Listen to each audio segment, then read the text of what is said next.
The morning of February 17, 1944, 25 miles north of Truk Atoll, Caroline Islands, Lieutenant Commander Robert Anderson stands in the fire control tower of USS Iowa, hands steady on the plotting table despite what he's watching through the optical rangefinder.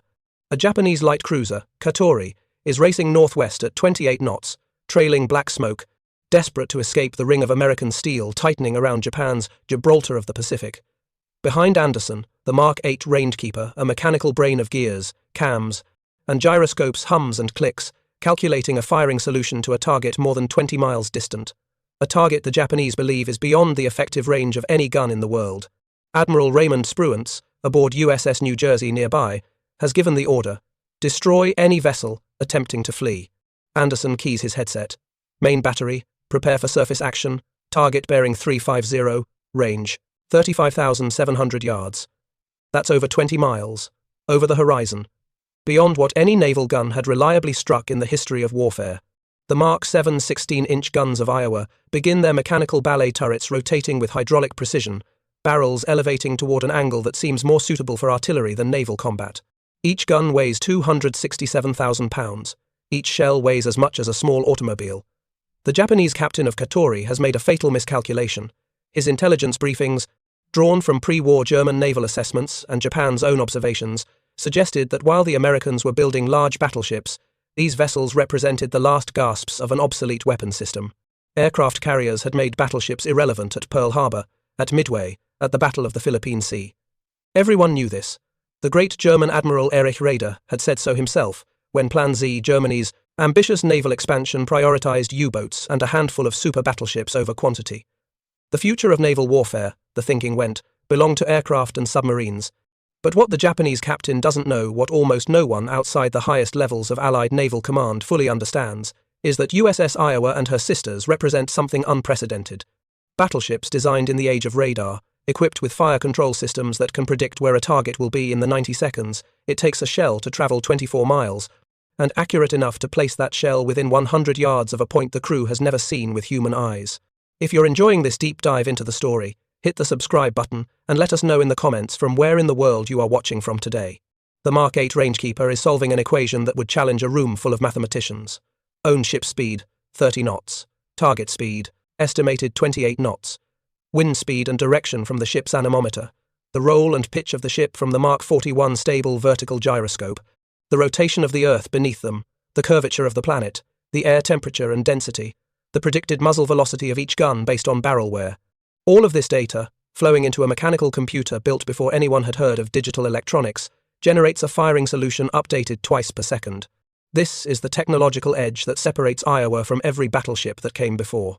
When Bismarck had sortied into the Atlantic in May 1941, her fire control systems were the finest Germany could produce: optical rangefinders, with 12-meter bases, mechanical computers to calculate deflection. But Bismarck could only fire accurately at what her crew could see, and in the North Atlantic's notorious weather that limited her to ranges under 20,000 yards in good conditions, far less in the storms and mists that shrouded those waters. When aircraft from HMS Ark Royal crippled her steering, it was over. The battleship, for all her armour and firepower, had been rendered helpless by a handful of obsolete swordfish biplanes carrying torpedoes. That engagement had confirmed what Billy Mitchell had demonstrated 2 decades earlier when he sank the captured German battleship Ostfriesland with bombers. Battleships were vulnerable to air attack. The prophecy seemed fulfilled at Taranto in November 1940, when British carrier aircraft devastated the Italian fleet in harbour. Then came Pearl Harbor, where aircraft sank or damaged 8 American battleships without a single Japanese surface ship entering Hawaiian waters. And Midway, where 4 Japanese fleet carriers, the pride of the combined fleet, went to the bottom, destroyed by American dive bombers, while the battleships Yamato and Nagato steamed uselessly hundreds of miles away. By 1944, the verdict seemed clear to naval strategists worldwide. The age of the battleship was over. The Kriegsmarine had learned this lesson bitterly. Plan Z, approved by Hitler in January 1939, had called for 6 massive H-class battleships mounting 8 20-inch guns, each ships that would dwarf even Iowa. But when war came in September 1939, only a fraction of Plan Z had been completed. Germany possessed just 2 modern battleships, Bismarck and Tirpitz, and the Scharnhorst-class battlecruisers. Their sole aircraft carrier, Graf Zeppelin, sat 85% complete in a German shipyard but would never enter service. German naval priorities had shifted to U-boats, the weapons that could actually threaten Britain's lifeline across the Atlantic. The German naval staff's assessment of battleships, circulated in internal documents in 1940 and 41, was pragmatic and dark. Battleships were prestige weapons, useful for propaganda and for tying down enemy resources, but in modern warfare, they were costly targets. When Bismarck went down in May 1941, hunted by dozens of British ships and aircraft after sinking HMS Hood, the lesson seemed confirmed. Tirpitz spent most of the war hiding in Norwegian fjords, a fleet in being that threatened convoys but rarely risked battle. Even this defensive strategy failed in November 1944, when British Lancaster bombers carrying tall-boy earthquake bombs finally sent her to the bottom. For the Japanese, the lesson was even more painful. At Leyte Gulf, in October 1944, the world's two largest battleships, Yamato and Musashi, sortied as the center of Vice Admiral Takeo Kurita's center force. Musashi, bristling with 18-inch guns and carrying armor that could theoretically resist any shell afloat, absorbed 17 bomb hits and 20 torpedo hits from American carrier aircraft before capsizing. Yamato survived Leyte but would meet her end 6 months later, in April 1945, on a suicide mission to Okinawa. Before she could reach the island, carrier aircraft from Task Force 58 swarmed her. She took at least 11 torpedo hits and 6 bomb hits before exploding and sinking, taking over 3,000 men with her. These were the cautionary tales in every admiral's mind in early 1944. Aircraft dominated the sea. Battleships were dinosaurs, magnificent but doomed, unable to defend themselves against a determined air attack and incapable of projecting power beyond the range of their guns, typically 15 to 20 miles in ideal conditions. But here's what made Iowa and her three sisters different, what made them something unprecedented in naval warfare. They weren't designed to rule the seas alone. They were designed to survive in a carrier-dominated environment, while providing a capability no carrier could match. The Iowa-class battleships, Iowa, New Jersey, Missouri, and Wisconsin, were ordered in July 1939 and commissioned between February 1943 and April 1944. Their design parameters reflected lessons the U.S. Navy had learned from 2 decades of careful study. They needed to be fast 33 knots, fast enough to keep up with the Essex-class fleet carriers that would form the core of the fast carrier task forces.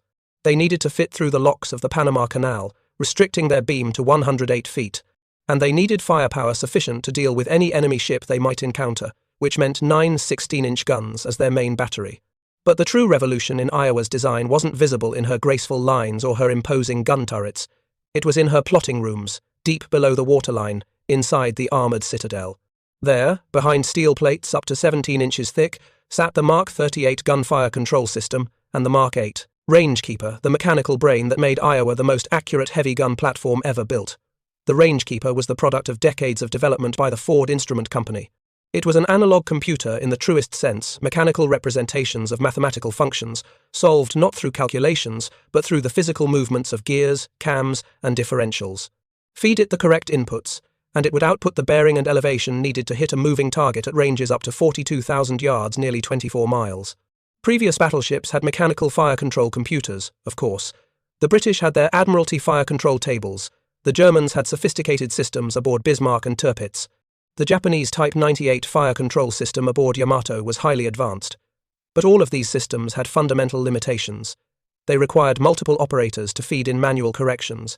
They couldn't easily integrate data from multiple sources. And critically, none of them could effectively use radar to continuously track and engage targets. The Mark 8 Rangekeeper could do all of this automatically. It received inputs from the Mark 38 Director, the optical and radar tracking station mounted atop the fire control tower. It received pitch and roll data from the Mark 41 stable vertical gyroscope, which maintained a perfect reference to true level, regardless of the ship's motion. It received wind speed and direction from the ship's anemometers. It received the ship's course from her gyro compasses and her speed from her pitometer log, a device that measured water pressure to determine velocity through the water. All of this data flowed into the Rangekeeper through synchro transmitters, electric motors that could transmit angular position from one location to another with extraordinary precision. The Rangekeeper combined this information with manually entered data air temperature, air density, the average muzzle velocity of the battery's guns, and continuously calculated the solution to hit the target. It compensated for gravity, wind resistance, the Magnus effect from the shell's spin, the curvature of the Earth, and the Coriolis effect from the planet's rotation. It predicted where the target would be at the end of the projectile's time of flight, often 90 seconds or more, and set the guns to fire at that future position. The system was so sophisticated that during the bombardment of Ponape Atoll in May 1944, Iowa was sighting on a reference point on the island and spotting fire from there. The ship then sailed out of sight of the target for 15 minutes while the director remained in auto-track mode, its radar locked on the reference point beyond visual range. When the reference point came back into view, the Rainkeeper's solution had drifted by just 100 yards of range and 0.0 to 5 degrees of bearing. The mechanical brain had maintained firing accuracy while navigating, maneuvering, and correcting for every variable, all without human intervention beyond the initial setup. This was possible because of the final component that made Iowa revolutionary: radar-directed fire control. The Mark 13 fire control radar, mounted on the main battery director, could accurately measure range to a battleship-sized target at over 40,000 yards, more than 22 miles. Unlike the meter-wavelength radars used by German and Japanese battleships, which could only provide rough bearing data and required optical directors for accurate aim, the Mark 13 operated at 10 centimeter wavelength. This gave it the angular accuracy to provide both range and bearing inputs, accurate enough for blind fire shooting at targets the crew could not see with their eyes, over the horizon, in darkness, through smoke, in storms. The British Royal Navy had this capability too, by 1943, and had demonstrated it to devastating effect in November 1942, when USS Washington used radar fire control to demolish the Japanese battlecruiser Kirishima at night off Guadalcanal. But the Americans had taken the technology further. The integration of radar with the Rangekeeper meant that Iowa could track multiple targets, update firing solutions in real time, and engage surface targets while simultaneously directing her 5-inch secondary battery against aircraft. None of the Axis powers achieved this level of automation. German fire control systems, sophisticated as they were, required optical tracking for bearing data. Japanese systems relied on averaging multiple optical rangefinders and required 7 operators to input manual corrections to their analog computers. In the chaos of battle, at night, in bad weather, or when shells were falling close enough to throw up waterspouts that obscured the target, these systems degraded quickly. American radar-directed fire control did not. This is what Lieutenant Commander Anderson is relying on as Iowa prepares to engage Katori. The target is beyond visual range over the horizon from the director's position, but the Mark 13 radar has a solid lock. The Rangekeeper is tracking Katori's course and speed, predicting her position 90 seconds from now, adjusting for every variable in its mechanical memory. Anderson consults with the gunnery officer. The solution has stabilized. All 3 main battery turrets report ready. 9 16-inch Mark 7 guns, each 66 feet long from breech to muzzle, are loaded with 2,700-pound armor-piercing shells. Each shell is a pointed cylinder of steel, 4 feet tall, with a bursting charge of just 40 pounds of explosive. Most of its weight is solid steel, designed to penetrate the hardened armor of enemy battleships before detonating deep inside the target. Against an unarmored cruiser like Katori, a single hit will be catastrophic. Main battery, fire. The words are simple. The reality is apocalyptic.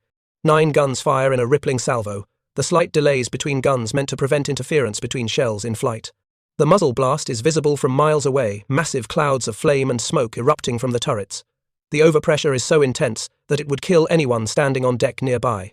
The ship shudders, her bow pushed sideways by the physics of firing over 200,000 pounds of steel at over 2,500 feet per second. The concussion rolls across the water in visible waves. The shells are in flight. Time of flight to target at this range: approximately 90 seconds. Each shell is following a parabolic trajectory that will take it over 60,000 feet into the sky, more than 11 miles up before it arcs down toward the target. At the highest point of the trajectory, the shells are moving faster than the speed of sound, their passage creating a distinctive scream that observers miles away will later describe as sounding like freight trains crossing the sky. Aboard Katori, if anyone is tracking Iowa's position, they have about 60 seconds warning. 60 seconds to realize that shells are falling from the sky. Modern fire control directors with radar might plot the incoming rounds, might give the captain time to order evasive maneuvers. But Katori, commissioned in 1940, has no such systems. Her crew's first warning is the sound that terrible freight train scream growing louder. The salvos begin to fall. Towering water spouts erupt around Katori, white columns of seawater thrown hundreds of feet into the air by shells that miss by yards or dozens of yards. The pattern brackets the cruiser, straddling her, in naval gunnery terminology. Shells land on both sides, ahead and astern. This is exactly what the Rainkeeper predicted. This is a perfect first salvo at maximum range. In Iowa's fire control, observers with optical equipment and radar plot the fall of shot. The pattern is tight, the 9 shells have landed within a 300-yard area, remarkable accuracy given the range and the variables involved. Spotters make minor corrections, feeding them into the rangekeeper. Range, down 200 yards. Deflection, left 1 degree.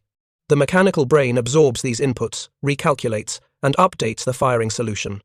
Iowa fires again. This time the corrections are smaller, the bracket tightens.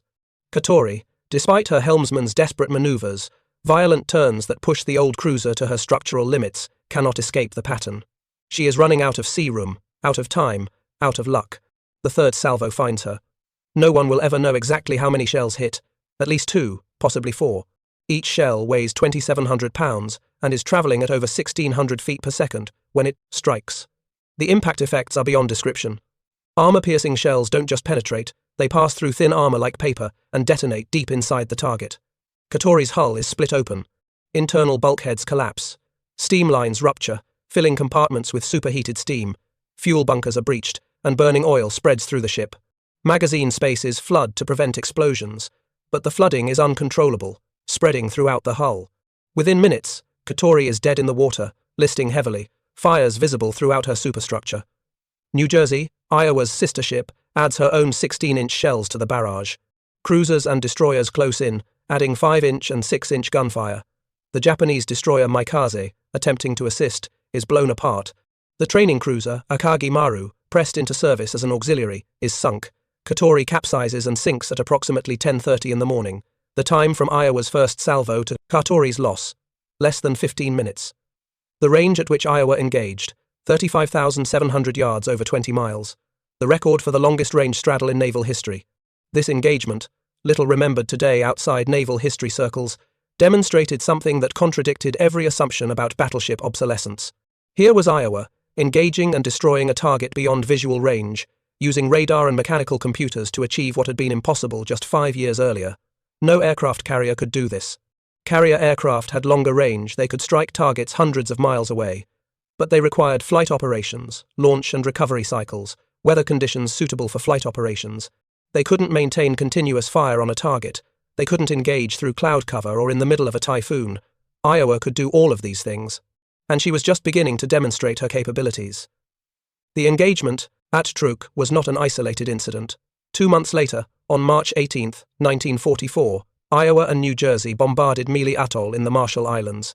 The Japanese, having learned from Truk, had positioned coastal defense guns, heavy artillery pieces removed from Singapore after that fortress fell to the Japanese in February 1942. These were 8-inch and 6-inch naval guns, protected by concrete emplacements, manned by experienced crews. Iowa and New Jersey opened fire at ranges exceeding 20,000 yards over 10 miles. For 2 hours, they poured shells into the island's defenses. The Japanese guns remained silent, their crews waiting for the battleships to close to a range where return fire would be effective. But the Americans had no intention of closing. They could hit targets at ranges where the coastal guns couldn't reply. Finally, the Japanese opened fire. At 9:40 in the morning, a 6-inch shell struck turret 2 on Iowa's port side. The hit failed to penetrate the armor. The shell simply burst against the 17.3-inch thick turret faceplate, destroying the left gun pointer's telescope and breaking the glass covering the turret's rangefinder. 2 men inside the turret suffered minor wounds from shrapnel that entered through the telescope opening. 15 minutes later, another 6-inch shell hit Iowa aft, near the 5-inch gun mounts. This shell punched a hole 30 inches by 50 inches in the ship's side plating, 4 feet below the main deck. It opened a void space and caused minor damage, but no casualties. These were the only hits Iowa took during the entire war, 2 6-inch shells that barely scratched her. In return, Iowa and New Jersey reduced Mealy Atoll's defenses to rubble, silencing the coastal guns and demolishing fortifications that had taken the Japanese 2 years to build. The mathematics of this exchange are instructive. The Japanese guns, firing at Iowa at ranges of 8 to 10,000 yards, achieved 2 hits out of dozens of shells fired, and those hits did negligible damage. Iowa, firing at ranges of 20,000 yards and beyond, achieved a hit rate sufficient to mission kill or destroy every target she engaged. The advantage wasn't just in armor or shell weight. It was in fire control, in the integration of radar and computers that allowed Iowa to hit what her enemies could only hope to strike. This is what separates Iowa and her sisters from every battleship that came before. And it's why the German and Japanese assessments of battleship obsolescence, while correct for most battleships, were catastrophically wrong when applied to the Iowa class. These ships weren't obsolete. They were revolutionary, the first battleships, designed from the keel up to fight in the age of radar, to integrate seamlessly with carrier task forces, to provide a capability that no other ship type could match. Consider what Iowa brought to the fast carrier task force. The Essex-class carriers, with their air groups of 90 aircraft each, could strike at ranges of 300 miles or more. But those aircraft needed hours to launch, fly to target, conduct their attack, and return. They needed good weather. They needed aviators to rest between missions. They couldn't maintain a continuous presence over a target area. And they were terribly vulnerable to enemy aircraft. The Battle of the Philippine Sea in June 1944 would demonstrate this when Japanese aircraft managed to penetrate the American fighter screens and bomb several carriers, causing significant damage despite the complete failure of the Japanese attack overall. Iowa could engage targets continuously, in any weather, day or night, without pause. Her 9 16-inch guns could fire 2 rounds per gun per minute, sustaining this rate of fire for hours. That's 18 shells per minute, each weighing between 1,900 and 2,700 pounds. In 1 hour, Iowa could deliver over 1 million pounds of explosives on target, more than a squadron of heavy bombers could drop in multiple sorties, and delivered with the accuracy of a rifle shot at ranges up to 24 miles. And unlike the carriers, Iowa was almost immune to attack. Her armor scheme was designed to resist her own shells at battle ranges. Her belt armor, up to 12.1 inches thick, could stop any shell fired by any ship, except Yamato, at ranges over 20,000 yards. Her deck armor, up to 6 inches thick over the magazines and machinery spaces, could resist aerial bombs up to 16-inch armor-piercing shells converted to bombs and dropped from medium altitude. Her turret faces were 17.3 inches of Class B armor, impervious to anything smaller than a 16-inch gun. More importantly, she had the anti-aircraft firepower to defend herself and the carriers she escorted. Her secondary battery of 25-inch 38 caliber guns, mounted in 10 twin turrets, provided both anti-surface and anti-aircraft fire. These guns could engage aircraft at ranges up to 9 miles, firing shells with proximity fuses that detonated when they sensed a target nearby. For closer defense, Iowa mounted 80 quad-mounted 40mm Bofors guns and 49 20mm Oerlikon cannons. This wall of steel and fire was devastating.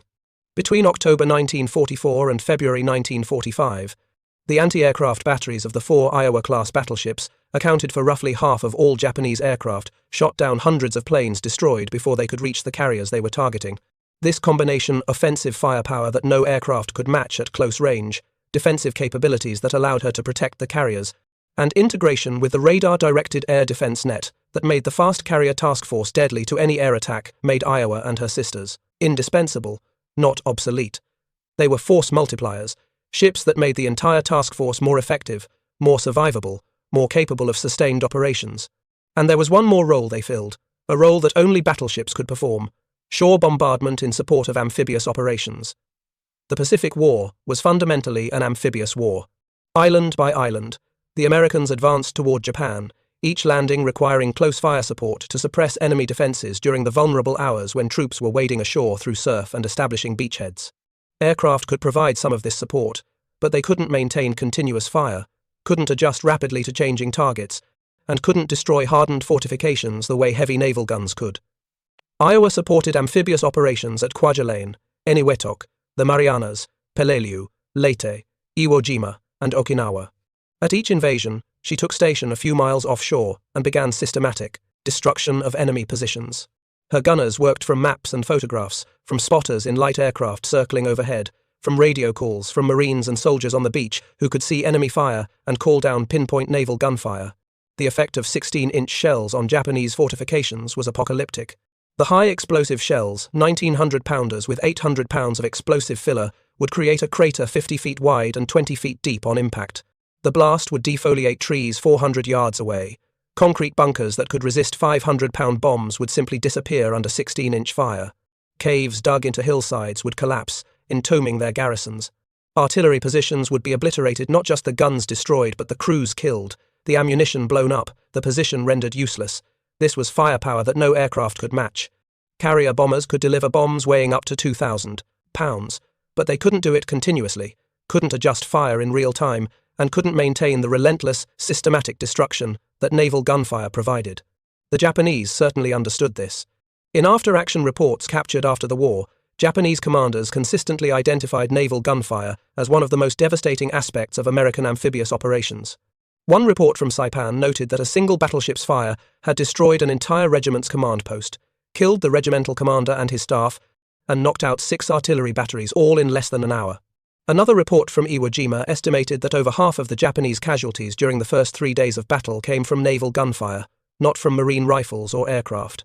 This is the context in which Iowa's true capabilities must be understood. She wasn't obsolete. She was purpose-built for modern warfare, fast enough to operate with carriers, powerful enough to engage any surface target, accurate enough to hit those targets at ranges where return fire was impossible, armored enough to survive anything short of multiple hits from the largest guns afloat, and equipped with fire control systems that made her the most accurate heavy gun platform ever built. The Germans called battleships obsolete. They were right for most battleships. But they never encountered an Iowa class, never faced the combination of radar-directed fire control and 16-inch guns that could reach out over the horizon. If Bismarck had faced Iowa in the Denmark Strait instead of Hood, if the engagement had occurred at night or in fog where Bismarck's optical fire control was useless and Iowa's radar could see clearly, the outcome would have been different. Iowa could have engaged from ranges where Bismarck couldn't reply, in conditions where Bismarck couldn't see her target. Iowa's fire control was so advanced that during her modernization in the 1980s, test firings demonstrated that she could hit a tank-sized target at ranges exceeding 42,000 yards, with better than a 50% hit probability on the first shot, and with all 9 guns firing at the same target, a better than 99.9% probability of destruction. This is the story of how the last battleships became the best battleships, how American engineering and ingenuity took what everyone believed was an obsolete weapon system and transformed it into something that remained relevant for 5 decades, fighting in World War II, Korea, Vietnam, Lebanon, and the Persian Gulf. It's the story of the Iowa-class battleships, and it begins with understanding that what the Germans called obsolete, the Americans made revolutionary. The development of Iowa and her sisters was not inevitable. It was the product of careful planning, bitter lessons, and the recognition that the United States would need ships capable of fighting in the Pacific vast distances, hostile waters, and enemies who would stop at nothing. The story begins in July 1939, when the keel of USS Iowa was laid down at the New York Naval Shipyard. The timing was not coincidental. War had not yet begun in Europe, but American naval planners had been watching Japan's expansion in China and Germany's increasingly aggressive posture with growing alarm. The Second London Naval Treaty's escalator clause allowed signatory nations to build battleships up to 45,000 tons if other nations exceeded the previous 35,000-ton limit. Japan's withdrawal from the treaty system and evidence that she was building super battleships triggered this clause. The design requirements for Iowa reflected hard-won knowledge from World War I and the interwar years. The ships needed to be fast at least 33 knots to keep pace with the fleet carriers that would form the core of America's naval striking power. They needed to pass through the Panama Canal, which limited the beam to 108 feet. They needed armor sufficient to resist their own 16-inch shells at battle ranges. And they needed endurance to operate across the Pacific without constant refueling. Meeting all these requirements simultaneously was nearly impossible. Armor, speed, and firepower exist in tension. Strengthen one, and you compromise the others, or you build a ship so large it becomes impractical. The North Carolina-class battleships, commissioned in 1941, demonstrated this problem. At 35,000 tons, they were fast, but their armor protection was barely adequate. The South Dakota-class, commissioned in 1942, sacrificed length for armor, resulting in ships that were better protected, but cramped, with less endurance. Iowa represented the Navy's decision to build the battleship they actually wanted, escalator clause or not. At 45,000 tons, standard displacement, nearly 58,000 tons fully loaded, she had the size to accommodate both speed and protection. Her machinery spaces housed 8 Babcock and Wilcox boilers feeding 4 sets of geared turbines, generating 212,000 shaft horsepower. This was enough to drive her 48,000-ton mass through the water at 33 knots, faster than most heavy cruisers, faster than anything except destroyers and cruisers. In trials, Iowa exceeded 35 knots. In emergency runs during combat operations, she sustained over 30 knots for hours at a time. This speed was not for show. It was operationally essential. The fast carrier task forces operated at sustained speeds of 25 to 30 knots when conducting strikes, positioning for attacks, or withdrawing from danger. Older battleships, the Tennessee class, the California class, even the Colorado class with their 16-inch guns could make only 21 knots. They couldn't keep up. They had to be left behind, relegated to shore bombardment duties or convoy escort, because they couldn't operate with the carriers. Iowa and her sisters could. This meant they were present for every major carrier operation in the Pacific from February 1944 onward. When TF-58, the Fast Carrier Task Force, struck the Japanese-held islands, Iowa was there, screening the carriers, ready to intercept any Japanese surface force that tried to close with the vulnerable flatboats. When American forces invaded islands, Iowa was there, providing gunfire support that could reach inland for miles. When the carriers came under air attack, as they did repeatedly during the Marianas Campaign, during later Gulf, during the Okinawa operation, Iowa was there, her 40mm and 20mm guns adding to the wall of flak that protected the task force. If you find this story engaging, please take a moment to subscribe and enable notifications. It helps us continue producing in-depth content like this. The Battle of the Philippine Sea in June 1944 demonstrated this integration of battleships and carriers perfectly. The Japanese had committed the last of their carrier-based air power, over 400 aircraft launched from 5 fleet carriers and 4 light carriers, to a decisive attack on the American invasion of Saipan. They believed they had a numerical advantage and the benefit of land-based air support from airfields in the Marianas. They were catastrophically wrong. American radar detected the Japanese raids while they were still over 100 miles away. Fighter directors vectored F-6F Hellcat fighters to intercept. But the Japanese aircraft that made it through the fighter screen ran into something unprecedented, a coordinated air defense net that integrated 7 battleships, 7 fleet carriers, 8 light carriers, 13 cruisers, and dozens of destroyers into a single fire control system. Iowa and her sisters were at the center of this defense. Their Mark 37 fire control systems for the 5-inch secondary battery included Mark 12 and Mark 22 radar that could track incoming aircraft at ranges exceeding 20 miles. As Japanese aircraft closed to within range 10 miles, 8 miles, 5 miles, the 5-inch guns opened fire with proximity-fused shells. These weren't shells that had to score a direct hit. They only had to pass within 70 feet of an aircraft. The radar proximity fuse would detect the target and detonate the shell, filling the air with shrapnel. The effect was devastating. Japanese aircraft began exploding in mid-air, often before they could even identify their targets. Those that made it through the 5-inch barrage ran into the 40mm guns, quad mounts, that could fire 120 rounds per minute per barrel, tracking targets with Mark 51 directors that used lead computing gyroscopes.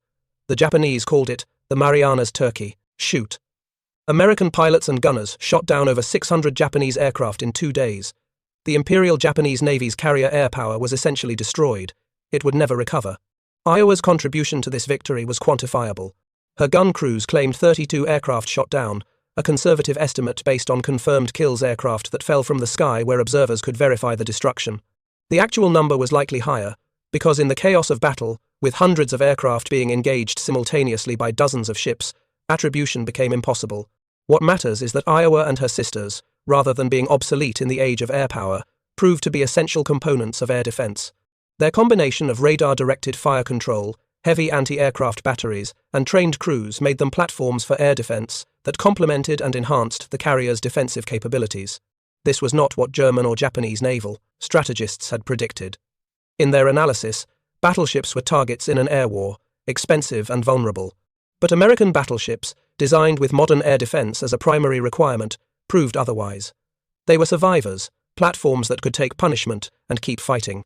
This was demonstrated most dramatically during Typhoon Cobra in December 1944. The Third Fleet, operating east of Luzon, ran into a typhoon while attempting to refuel at sea. The storm intensified rapidly, with winds exceeding 120 miles per hour and waves over 70 feet high. 3 destroyers capsized and sank. Several escort carriers suffered severe damage. Aircraft broke loose on their hangar decks and caught fire, causing casualties and requiring emergency repairs. Light cruisers took green water over their bows. Fleet carriers pitched so violently that aircraft were torn from their deck parks despite being chained down. Iowa and her 3 sisters weathered the storm with minimal damage. Their size and structural strength allowed them to ride out conditions that destroyed smaller vessels. While destroyers were fighting for survival, Iowa maintained formation, maintained speed, and remained combat-ready. When the storm passed, she was among the ships that searched for survivors from the sunken destroyers. This resilience extended to combat damage. USS South Dakota, while not an Iowa-class ship but sharing many design features, took 42 hits from Japanese shells and bombs during the naval Battle of Guadalcanal in November 1942. She remained operational, fought back effectively, and steamed to a repair yard under her own power. The armor scheme worked. The Iowa-class ships, with even better protection, were designed to survive multiple hits from 16-inch shells. In practice, they never faced such a test, but the protection was there, engineered into every plate and frame. The only Iowa-class ship to take serious combat damage was Iowa herself, and it wasn't from enemy action. On April 19, 1989, during peacetime operations, an explosion in Turret 2 killed 47 sailors. The explosion occurred during a training exercise, caused by an overarm of powder bags that generated enough friction to ignite the propellant. The blast destroyed the gun pit and sent flames roaring up through the turret into the gunhouse. But it didn't destroy the turret. The armor held. The barbette, the armored cylinder that protected the turret's ammunition, hoists and machinery contained the explosion. Fire didn't spread to adjacent compartments. The magazines were flooded as a precaution, but they were never in danger. The ship remained operational, able to fight with her remaining 6 16-inch guns. This was the proof of concept for Iowa's design. Even a catastrophic internal explosion couldn't destroy her. The contrast with enemy battleships is stark. When HMS Hood took a hit from Bismarck that penetrated her magazines, she exploded and sank in under 3 minutes, taking all but 3 of her 1,400 crew with her. When USS Arizona took bomb hits at Pearl Harbor that reached her forward magazines, she was blown apart, taking over 1,100 men to the bottom. Japanese battleships at Leyte Gulf and during the Okinawa campaign absorbed tremendous damage before sinking, but they succumbed to massed air attacks, dozens of torpedoes and bombs, overwhelming their defenses. Iowa-class ships were never tested this way in combat. They were never exposed to the kind of massed air attack that sank Yamato or Musashi. But the one time an internal explosion occurred, an explosion that would have gutted a lesser ship, Iowa contained it, survived it, and could have continued fighting if necessary. The design philosophy worked. This philosophy extended to every aspect of Iowa's construction. Her propulsion system was redundant, 4 separate engine rooms, each with its own boilers and turbines, each capable of independent operation.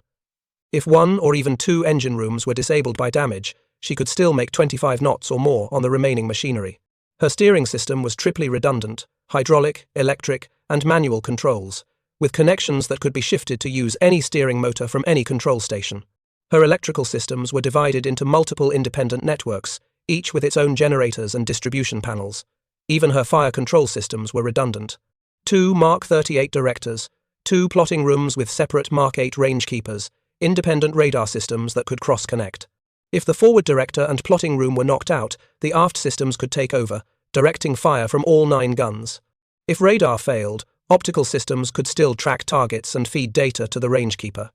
If the rangekeeper failed, local control from the turrets remained possible, though with reduced accuracy.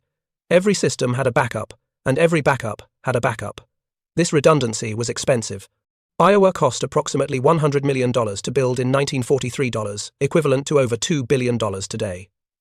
Her 3 sisters cost similar amounts. For this price, the Navy could have built several dozen destroyers, or several additional fleet carriers. Critics, including some within the Navy, questioned whether battleships were worth the investment. The answer became clear during the Korean War. When North Korean forces invaded South Korea in June 1950, the United States had exactly 1 battleship in active service, USS Missouri, operating as a training ship. By September, with the situation in Korea desperate and United Nations forces pinned into the Pusan perimeter, the decision was made to reactivate USS New Jersey. She was recommissioned in November 1950 and deployed to Korea in May 1951. What New Jersey provided was something no other platform could match: sustained, accurate, long-range fire support. Aircraft from carriers could strike targets, but they couldn't maintain continuous coverage.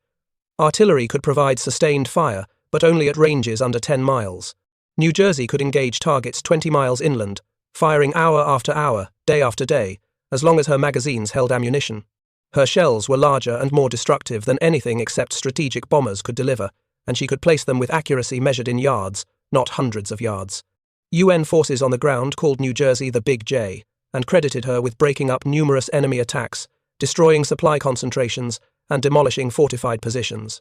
One Marine officer, writing after the war, estimated that New Jersey's gunfire support during the defense of the Pusan perimeter was worth at least a division of troops, 15,000 men that didn't have to be deployed because the battleship could cover their sector. Iowa, Wisconsin, and Missouri all served tours in Korean waters, providing gunfire support, shore bombardment, and occasional anti-aircraft defense for the fleet. They proved their worth so convincingly that the Navy kept all 4 in reserve after the armistice in 1953, unwilling to scrap ships that had demonstrated ongoing utility. This utility was demonstrated again in Vietnam. In 1968, with the war in Southeast Asia consuming increasing numbers of aircraft and pilots, the decision was made to reactivate New Jersey for shore bombardment duties. She recommissioned in April and deployed to Vietnam in September, taking station in the Gulf of Tonkin. For 9 months, New Jersey pounded North Vietnamese and Viet Cong positions along the coast and inland. Her 16-inch guns could reach targets that were beyond the range of Army artillery, could strike with a precision that aerial bombardment couldn't match, and could do so continuously, in any weather. She fired over 5,600 16-inch shells and 15,000 5-inch shells, millions of pounds of explosives, delivered exactly where ground commanders needed them. The impact on enemy operations was measurable. North Vietnamese after-action reports captured after the war described New Jersey as a strategic threat that forced the relocation of supply routes, command centers, and troop concentrations away from coastal areas. Truck convoys that had previously moved in daylight were forced to move only at night, and only along routes that were beyond New Jersey's range. Artillery positions that had been dug into hillsides within range of American positions were abandoned when New Jersey's shells began demolishing the mountains themselves. One incident, reported in Stars and Stripes, the military newspaper, described a Marine patrol that had called in fire support from New Jersey on a Putter, North Vietnamese bunker complex. The first 16-inch shell landed long, overshooting the target by 200 yards. The forward observer made the correction, down 200, and the second shell landed directly on target, obliterating the bunker and creating a crater that the Marines later used as a defensive position. The patrol commander was quoted as saying, "I don't care what anyone says about battleships being obsolete. That ship just saved our lives." This was the pattern throughout the Cold War. Every time the question arose, should we decommission the Iowa-class ships, some crisis or conflict would demonstrate their ongoing value. After Vietnam, New Jersey was decommissioned in 1969, and all 4 Iowas sat in reserve through the 1970s. But in the 1980s, the Reagan administration's 600-ship Navy plan called for reactivating all 4 battleships, modernizing them, and returning them to the fleet. The modernization was extensive. The ships retained their 9 16-inch guns. No modern weapon system could match their range and power. But the 5-inch secondary battery was reduced from 20 guns to 12, and the space was used for new weapons, 32 Tomahawk cruise missiles in armored box launchers, 16 Harpoon anti-ship missiles, and 4 Phalanx close-in weapon systems for missile defense. Modern radar, modern communications, modern fire control computers. The Mark 160 digital ballistic computer replaced the mechanical Mark 8 Rangekeeper, though the old system remained as backup. The reactivated battleships proved their worth in Lebanon in 1983, when New Jersey's 16-inch guns provided fire support for Marines conducting peacekeeping operations. They proved it again in 1987 during Operation Earnest Will, when Iowa and Missouri escorted reflagged Kuwaiti tankers through the Persian Gulf, protecting them from Iranian attacks. And they proved it most dramatically in 1991, during Operation Desert Storm, when Missouri and Wisconsin fired Tomahawk missiles and 16-inch shells at Iraqi targets. The footage from Desert Storm is remarkable. Wisconsin, stationed in the Persian Gulf, fires a broadside 9 16-inch guns, the muzzle flash visible for miles, the sound carrying across the water like thunder. The shells arc inland, traveling for over a minute before impacting Iraqi positions 20 miles away. Each shell carries 1,900 pounds of high explosive. Each creates a crater that can swallow a truck. Iraqi forces, already demoralized by weeks of air attack, break and run when the battleship fire begins. They had faced bombs, missiles, aircraft, but nothing prepared them for shells the size of telephone poles, arriving from over the horizon, demolishing fortified positions that had been built to resist anything short of nuclear weapons. This was the final proof that Iowa and her sisters were not obsolete. More than 45 years after they were commissioned, they remained relevant, capable, and feared. The technology that made them revolutionary in 1943, radar-directed fire control, mechanical computers, integrated systems, had been updated but not replaced. The fundamental concept, a fast, heavily armored ship that could project power across great distances, remained valid. The Germans were wrong, the Japanese were wrong. Everyone who predicted the end of the battleship was right for most battleships. But Iowa was not most battleships. She was the culmination of a century of naval engineering, the product of hard-won lessons and brilliant innovation, a ship that demonstrated that even in the age of aircraft carriers and guided missiles, there was still a role for the guns. The irony is that Iowa and her sisters are now museums: USS Iowa in Los Angeles, USS New Jersey in Camden, New Jersey, USS Missouri in Pearl Harbor, moored near the wreck of USS Arizona, the battleship she made obsolete, and the sight of the war's beginning and end joined in a single panorama. USS Wisconsin, in Norfolk, Virginia. All 4 ships preserved, no longer capable of fighting but still magnificent, testament to an age when American engineering produced weapons that could not just win wars but redefine how wars were fought. Their guns are cold now, the magazines are empty, the boilers are dark, the engines silent.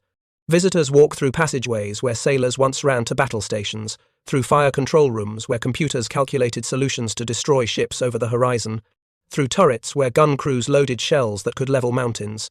But the legacy remains. The Iowa-class battleships were the last battleships built, and they were the best battleships ever built. They were faster, more accurate, better protected, and more versatile than any battleship that came before. They fought in 5 wars across 50 years. They sank enemy ships, destroyed fortifications, supported invasions, protected carriers, shot down aircraft, launched missiles, and did it all with an effectiveness that justified every dollar, every hour of construction, every minute of training their crews. They proved that obsolescence is not inevitable, that even a weapon system written off by experts can remain relevant if it's designed properly, built well, and used intelligently. The Germans called battleships obsolete. They were right about most battleships, but they were wrong about Iowa. She and her sisters weren't obsolete. They were revolutionary. And the fact that we remember them today, while Bismarck and Tirpitz and Yamato are footnotes, proves which nation understood the future of naval warfare. The 16-inch guns of USS Iowa hit targets 24 miles away in 90 seconds. That wasn't obsolete. That was unprecedented. And 50 years later, no ship has matched it. Thank you for watching. For more detailed historical breakdowns, check out the other videos on your screen now, and don't forget to subscribe.